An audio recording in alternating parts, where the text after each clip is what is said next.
అప్పుడు ఒక వర్షం పాట పాడుకొని తర్వాత వాక్యం చదువుతాం. సమానులెవరు ప్రభు, నీ సమానులెవరు ప్రభు, సమానులెవరు ప్రభు, నీ సమానులెవరు ప్రభు, సమానులెవరు ప్రభు, సమానతాత్మము సహోదరాత్మము,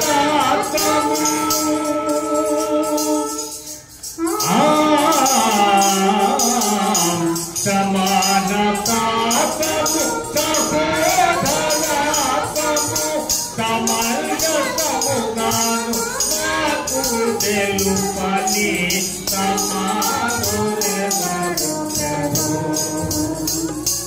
నీ సమానులెవరు ప్రభు, సమానులెవరు ప్రభు. ఓ పావనాత్ముడా, ఓ పుణ్యశీలుడా,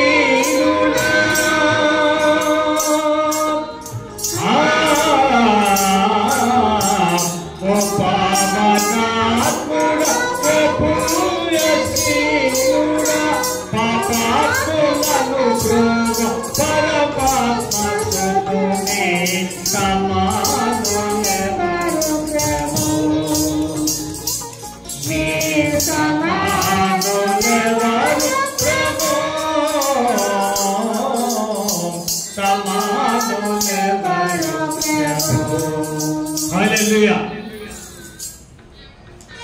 ప్రియమైన దేవుని బిడ్డలారా, ఆయనతో సమానులు ఎవరు కూడా లేరు. కానీ మనం ఈ యొక్క పరిశుద్ధ గ్రంథంలో మనం లేఖనము తీసుకుంటూ ఆ యొక్క ఆదియందు వాక్యము దేవుని వదిలిన వాక్యము దేవుడే చెప్తున్నా. హల్లెలూయా. ప్రియమైన దేవుని బిడ్డలారా, మనం వాక్యం చదువుతున్నాం కానీ ఆయన పద్ధతి మనము పాటించవలేను. అందుకే ఒక ప్రవక్తిన పాట పాడాడు, సమానులు ఎవరు ప్రభు, నీతో సమానులు ఎవరు లేరు. హల్లెలూయా. మనము కూడా అలాగో సమాధాన పరిచే వారిగా ఉండాలని ఈ దినము మనము ధ్యానించుకోవాలేను, ఆలోచించుకుని మనము ఆయన త్రోవలు నడుచుకునే వారిగా ఉండాలని మనకు ఈ సమయం ఇచ్చినాడు దేవుడు. కాబట్టి ప్రేమల దేవుని పట్ల ఇక్కడ దావీదు రాసిన కీర్తనల గ్రంథము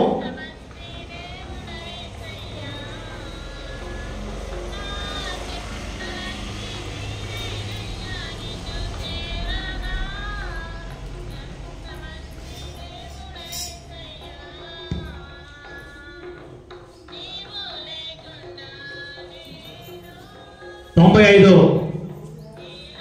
అధ్యాయము మొదటి నుంచి కొన్ని మనము పరిశుద్ధ గ్రంథ లేఖనం మనము ధ్యానించుకుందాం. రండి, యెహోవాను గూర్చి ఉత్సాహధ్వని చేయడము, మన రక్షణ దుర్గమును బట్టి సంతోషకారము చేయడము, కృతజ్ఞతాస్తుతులతో ఆయన సన్నిధికి వచ్చినము, కీర్తనలు పాడుచు ఆయన పేరిట సంతోషగానము చేయడము. యెహోవా మహాదేవుడు, దేవతలందరూ పైగా మాధ్యమ గల మహారాజు. భూమ్యాఘాత స్థలములు ఆయన చేతిలో ఉన్నవి, పర్వత శిఖరములు ఆయనవే. సముద్రం ఆయనది, ఆయన దాన్ని కలుగజేసెను. ఆయన హస్తములు భూమిని నిర్మించెను, ఆయన మన దేవుడు. హల్లెలూయా. ప్రియమైన దేవుని బిడ్డలు, ఇక్కడ మరి ఇక్కడేముందంటే ప్రియమైన సహోదరి సహోదరులారా, రండి యెహోవాను గూర్చి ఉత్సాహధ్వని చేయడము, మన రక్షణ దుర్గమును బట్టి సంతోషగానము చేయడము, కృతజ్ఞత స్తుతులతో ఆయన సన్నిధికి వచ్చినము, కీర్తనలు పాడుచు ఆయన పేరిట సంతోషగానము. హల్లెలూయా. ఈ సమయం మనము ఈ స్థితిలో ఇక్కడ ఉన్నామంటే మనం అందరం కూడా సంతోషమైనటువంటి ఈ దినం మనం హల్లెలూయా ఇక్కడ మనం చేరినామంటే చాలా గొప్పని మనము ఆయన మనం స్తుతించాలా, సంతోషించాలి.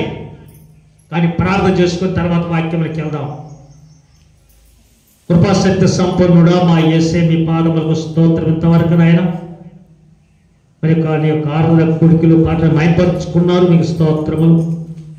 తిరిగి స్వామి మీ యొక్క పరిస్థితుల లేఖనం మేము ధ్యానించుకుంటుండగా మా మధ్య మీరు ఉండి ఇక్కడ ప్రభా మాట్లాడమని ప్రార్థిస్తున్నాం. మీకు స్తోత్రములు అని మమ్మల్ని ప్రభా నువ్వు వాడుకో స్వామి, మీ స్తోత్రములు. అని మీ చిత్తం ఉంటే మీ శిలుసంట భద్రపరుచుకొని ప్రతి ఒక్క మాటల ప్రభా ప్రతి హృదయాలు నాట్యప చేసుకొని అయ్యానికి స్తోత్రములు ఫలించే వారిగా మీరు మా ఆయత్తపరుచుకోమని, వాక్యానంగా జీవించే భాగ్యం దయచేయమని యేసుక్రీస్తు నామమున ప్రార్థించి అడిగి వేడుకొని పొందుకొని ఉన్నాం తండ్రి. ఆమేన్. హల్లెలూయా. ప్రియమైన దేవుని బిడ్డలారా, ఇక్కడ అలాగనే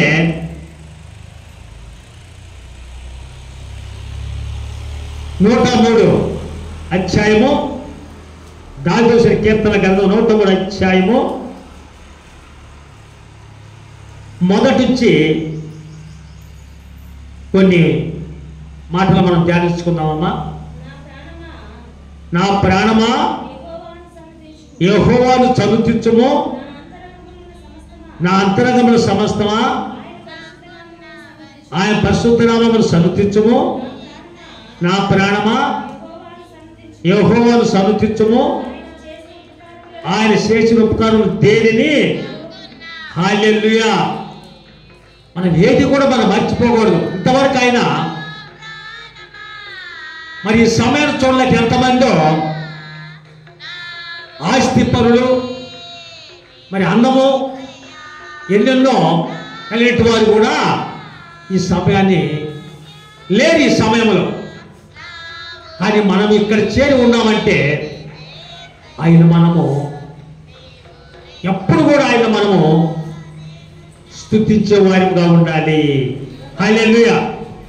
ఆయన చేసే ఉపకారంలో ఆయన మనం దేన్ని కూడా మరిచే వారిగా ఉండకూడదు. హల్లెలూయా. అలాగే ప్రియమైన సహోదర సహోదరులారా,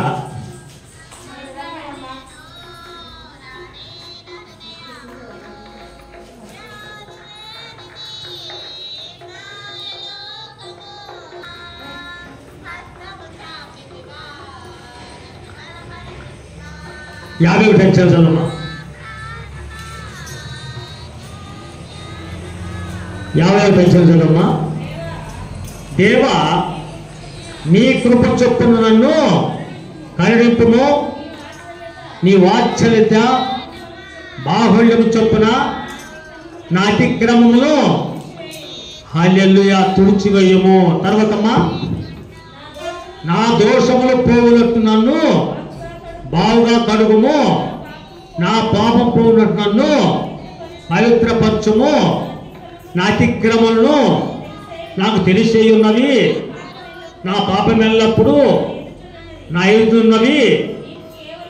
నీకు కేవలము నీకే విరోధముగా నేను పాపము చేసి ఉన్నాను, నీ దృష్టి నేను చెడుతనము చేసి ఉన్నాను. కావున ఆజ్ఞించప్పుడు నీకు నీతిమంతుడుగా అగపడుదువు, తీర్పు తీర్చినప్పుడు నిర్మలుగా అగపడుదువు. నేను పాపములో పుట్టినవాడును. హల్లెలూయా. మనం ఎప్పుడైతే మనం చెప్పుకుంటామో తప్పకుండా దేవుడు మనలో మనం దాతరికం చేసుకోకూడదు. మన విషయాలను చెప్పుకోవడానికి స్థితి తప్పకుండా మనము దేవుడు కాపాడుతాడు. మనం ఈ లోకంలో ఈ సమయంలో ఉన్నామంటే ఆయన కృపలను తాళంచొచ్చు, కృపలను తాళంచొచ్చు. ఆయుష్కాలమంతా ప్రభుని కృతజ్ఞతతో స్తుతింతుం. ఆయుష్కాలమంతా ప్రభుని కృతజ్ఞతతో స్తుతింతుం. కృపలను తాళంచొచ్చు, కృపలను తాళంచొచ్చు. హల్లెలూయా. ఎప్పుడు కూడా మనము బ్రతికినంత కాలం ఆయన మనం స్తుతించేవారంగా ఉండాలి. తప్పకుండా ఆయన కృప మనములో ఎల్లప్పుడూ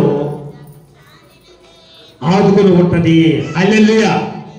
ప్రేమను దేవుని పెట్టారా, ఈ సమయంలో మనము స్తుతిస్తున్నామంటే ఆయన చేసినటువంటి మేలు, హల్లెలూయా, మేలులు, హల్లెలూయా. ప్రియమైన సహోదరి సహోదరులారా,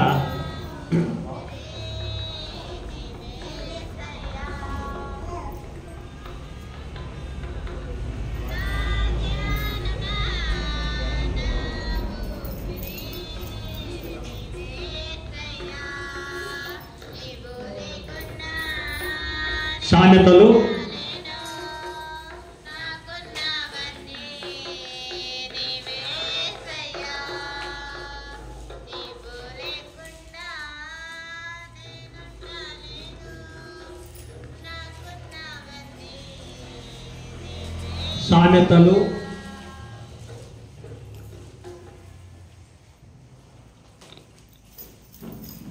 11వ అధ్యాయము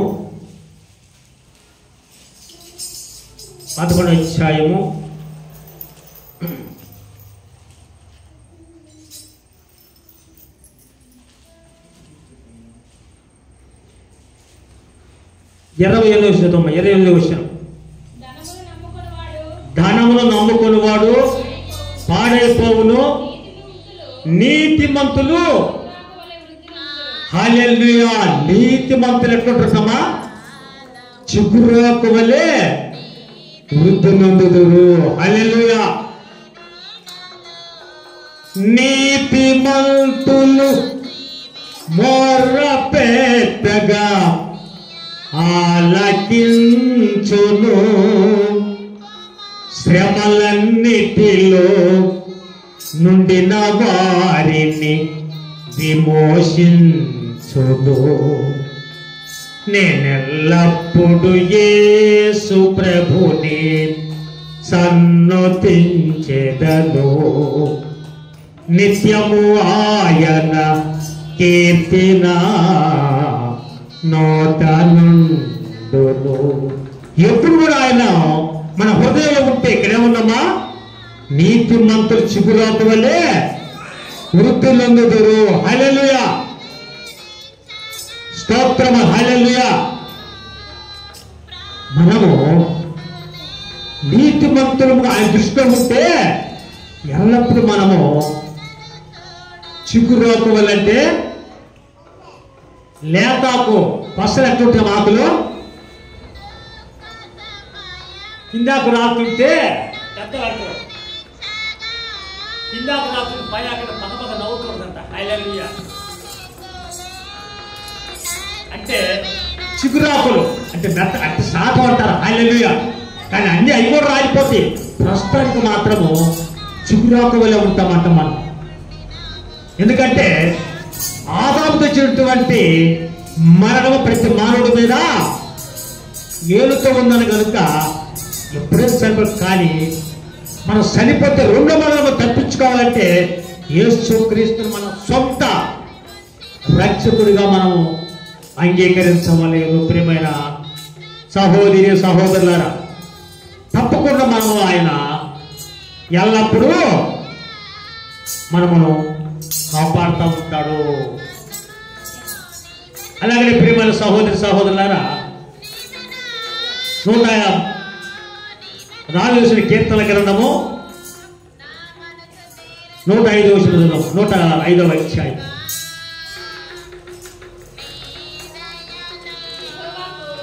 యెహోవాకు కృతజ్ఞతాస్తుతులు చెల్లించుడి, ఆయన నామమును ప్రకటన చేయుడి, జనములలో ఆయన కార్యములు తెలియజేయుడి, ఆయన గురించి పాడుడి, ఆయన కీర్తించుడి, ఆయన ఆశ్చర్య కార్యాలను గూర్చి సంభాషణ చేయుడి, ఆయన పరిశుద్ధ నామమును బట్టి అతిశయించుడి.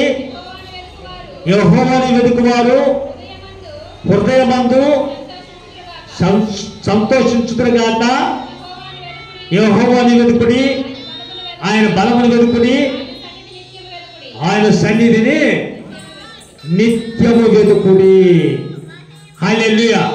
మరి ప్రియమైన సహోదరి సహోదరులారా, ఇక్కడ ఏముందంటే 105లో యెహోవాకు కృతజ్ఞతాస్తుతులు చెల్లించుడు, ఆయన నామమును ప్రకటన చేయుడి, జనముల్లో ఆయన కార్యములను తెలియజేయుడి. మనం ఆయన కార్యాలు తెలియజేయాలి. ఆయన కార్యాలు మనం తెలియజేయాలంటే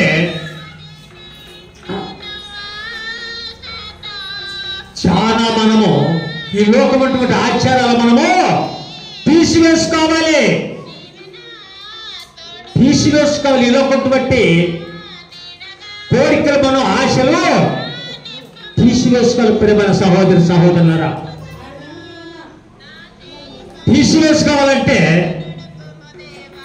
దేవుడికి అనుకున్నటువంటి కార్యాలు మన హృదయాలు పెట్టుకోవాలి.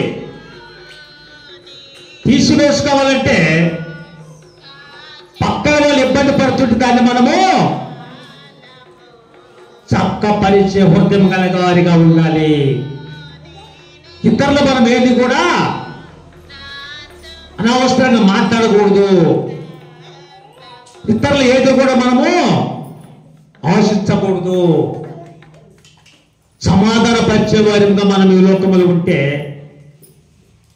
తప్పక దేవుడు మనములో ఆశీర్వదిస్తాడు. ఇక్కడ ఏమంటే సహోదరి సహోదరులారా, ఆయన నామమును ప్రకటన చేయుడి, జనములలో ఆయన కార్యములను తెలియజేయుడి. జనములలో క్రైస్తవులు పేరు పెట్టుకున్నప్పుడు ఆయన కార్యాలు మనము మభ్యపెట్టి మన ఇష్ట ప్రకారం మనం నడిస్తే దేవుడు ఆయన ఇష్ట ప్రకారం నడుచుకుంటాడు. హల్లెలూయా. మనం ఎప్పుడు కూడా ఆయన కార్యాలు మనం ఎప్పుడు నడుచుకుంటామో, ఎప్పుడు అనుసరించి మనం ప్రవర్తిస్తామో తప్పక ఆయన దేవుడు మన కార్యాలు నెరవేరుస్తాడు. హల్లెలూయా. మరి ఈ సమయంలో ఇట్లా మనం ఉన్నామంటే, ఇక్కడ చేరినామంటే మనమంతా ఒక కుటుంబం అని మన హృదయంలో కలగాలి. బయటికి పోయినా కానీ అదే పద్ధతులు మనము పాటించే వారి మగ సహోదరి సహోదరులారా, దేవుడు ఏమన్నాడంటే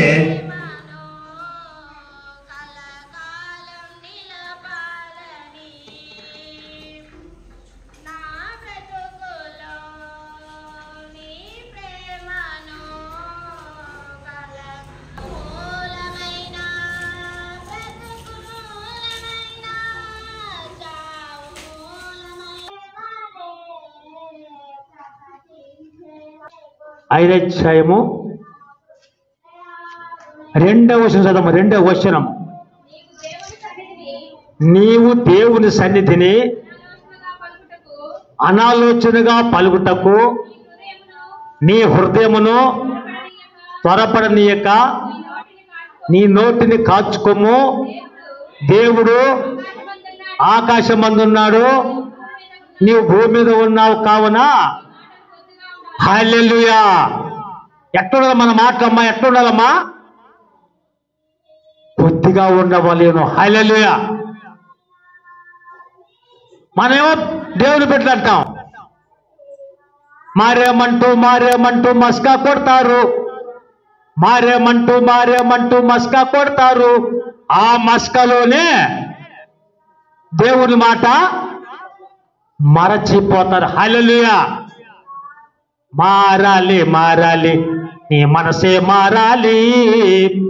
మారిన మనసు దేవునికిస్తే ఫలితం ఉంటుంది. నిలకడలేని జీవితం అంతా నీలో ఉంచుకొని ఎదుటి వారికి బుద్ధులు చెప్పి తప్పులు చేస్తారు. మారాలి, నీ మనసే మారాలి.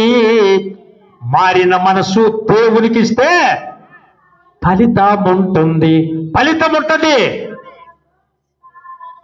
వాస్తవంగా సహోదరులారా, నేను ఈ స్థితిలో ఉండాలంటే ఎప్పుడైనా నేను స్తుతించబట్టి ఈ మందిరంలో నేను అనుకున్నాను, మందిర ఊపలోకి నేను ఉంటానో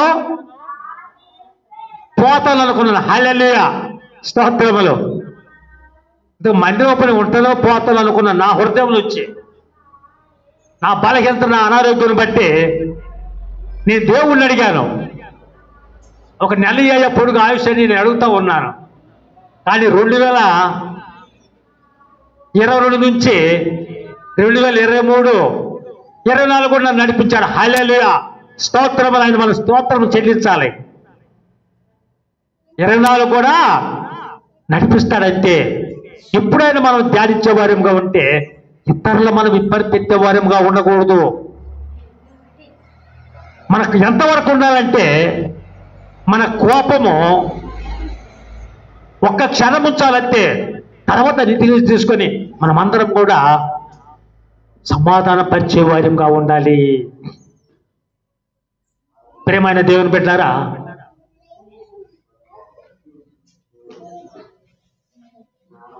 మత్తయి సువార్త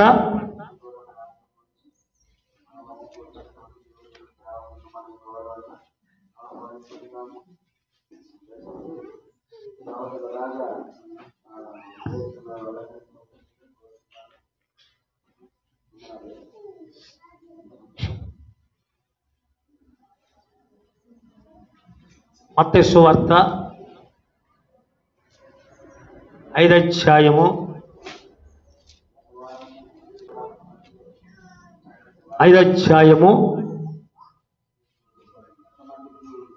43 చదవమ్మా. నీ పొరుగువారిని ప్రేమించి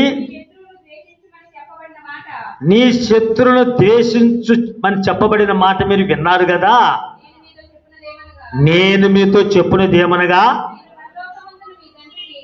మీరు పరలోకమందున మీ తండ్రికి కుమారులయుడినట్లు. హల్లెలూయా. మన శత్రువుని ప్రేమించాలి. హల్లెలూయా. అందుకనే దేవుని బిడ్డలు కోపం పుచ్చుకోకూడదంట. అయితే సహోదరులారా, అయితే మనం ఏమనుకున్నా పెద్ద పాస్టర్ చెప్తారు విశ్వాసుల కన్నా ప్రేమ ఉన్నట్టు, కానీ దైవిక సేవకులకు కొంతమంది ప్రేమ లేదంటారు. హల్లెలూయా. పెద్ద పాస్టర్లు వాళ్ళే అంటారు. ఒకరికొకరు వాళ్ళు అర్థం చేసుకొని పోరంట. హల్లెలూయా. సర్దుకొని పోవాలా. మాస్టర్ చెప్పినప్పుడు దాని మీద మనం ఫాలో కావాలి. అట్టుండకూడదు. హల్లెలూయా. ప్రియమైన దేవుని బిడ్డలారా, మళ్ళీ రక్తము పంచుకున్నాం అనుకుంటారు, కానీ కొన్ని విషయాలలో బంధుత్వం కూడా ఉంటావులే. ఏ పక్క అట్ట వెళ్ళిపోతూ ఉంటారు. ఆదాయం చూడకూడదు, దేవుని చూడాలి మనము. హల్లెలూయా. అందుకని ప్రియమైన సహోదరులు, ఎక్కడ ఏముందంటే, నీ పొరుగుని ప్రేమించి నీ శత్రువు దేశం చెప్పబడిన మాట మీరు విన్నారు కదా. నేను మీతో చెప్పున్నది ఏమనగా, మీరు పరలోకమందున మీ తండ్రి కుమారులు ఉన్నట్లు మీ శత్రువులు ప్రేమించుడి. హల్లెలూయా. మిమ్మల్ని హింసించు వారి కొరకు ప్రార్థన చేయడం ఆయన చెడ్డవారి మీదనో మంచివారి మీదనో చదవమా తన సూర్యుని ఉదయింపజేసి నీతిమంతుల మీదను అనీతిమంతుల మీదను వర్షము కురిపించుచున్నాడు. ఆ తర్వాతమ్మా, మీరు మిమ్మునే ప్రేమించిన వారినే ప్రేమించినట్లా మీకేం ఫలము కలుగును? సుంకరులను అలాగు చేస్తున్నారు కదా. మీ సహోదరులకు మాత్రము వందనం చేసినట్లా మీరు ఎక్కువ చేస్తున్నదేమి? అన్ని జనులు అలాగ చేస్తున్నారు కదా. మీ పరలోకపు తండ్రికి పరిపూర్ణుడు కనుక మీరు పరిపూర్ణులుగా ఉండేదారు. హల్లెలూయా. మీ లోకంలో ప్రియమైన సహోదరు సహోదరులారా, అందరూ కూడా మనము వందనాలు తెలపాలంట. హల్లెలూయా. మనం పోతా ఉంటే కొంతమంది మనం గౌరవిస్తే ఏందయ్యా ఆయన గౌరవించారు అంటారు. అందరూ గౌరవిస్తేనే వాళ్ళు అప్పుడు అర్థం చేసుకుంటారు, ఓహో వీళ్ళు దైవ సేవకులు, దేవుని బిడ్డలు అర్థం చేసుకుంటారు. దాంట్లో అర్థం చేసుకోండి. ప్రియమైన సహోదరి సహోదరులారా, మనం ఎప్పుడు కూడా మనం ప్రేమించుకోకపోతే ఇతరులు మనం ఏం ప్రేమిస్తాము? మన కుటుంబంలో మనం ప్రేమించకపోతే ఇతరులు మనం ఏం ప్రేమిస్తాము? ప్రియమైన సహోదరి సహోదరులారా, మరి ఈ సమయంలో దేవుణ్ణి మనం స్తుతించి ఆయన కట్టడం అనుసరించాలంటే ఎల్లప్పుడూ కూడా ఆయన మనం ధ్యానించే వారిగా ఉండాలని మరి ఒక వాక్యం ద్వారా ముగిస్తూ సమయించినటువంటి దైవదాసులు మీ అందరికీ వందనాలు జరుగుతూ ముగిస్తూ ఉన్న దేవుని పరిశుద్ధ వాక్యమును దీవించును గాక.